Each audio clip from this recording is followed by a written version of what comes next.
طبعا انا معايا حبيبي واخويا وتاج راسي ومعلمي واللي مشرفني دايما في كل مكان ومنورني ودايما بياخدني معاه في كل مكان هو رايح، يقول لي تعالى لي وانا بروح له وما اقدرش اتاخر عنه، لا هو ولا حبايبه، لا هو المعلم تامر ولا المعلم حمدي.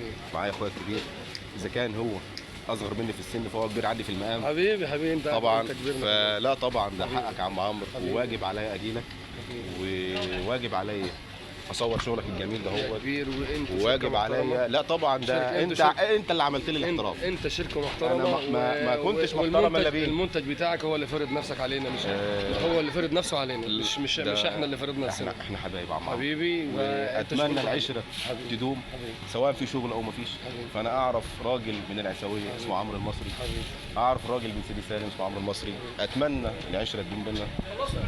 وطبعا انا اتمنى النجاح ليك في كل مكان، واتمنى ان انت تكون دايما في اعلى المراتب ان شاء الله. رانسي وكل فريق شركه رانسي، اي راجل في شركه رانسي بيعرف مين هو عمرو المصري. حبيبي طبعا ما اقدرش اتاخر عنك. اطلبني في اي وقت انا خدامك. يعني تحت امرك، ناس محترمه. لا ده احنا طبعا ده اساسي طبعا. من اكبر واحد في المصنع لاصغر واحد. انت حبيبي والله، ربنا يعزك. منتج كويس، الله يعزك، ومنتج جميل، ومنتج الحمد لله هو اللي فرض نفسه علينا. الله يوسع رزقك.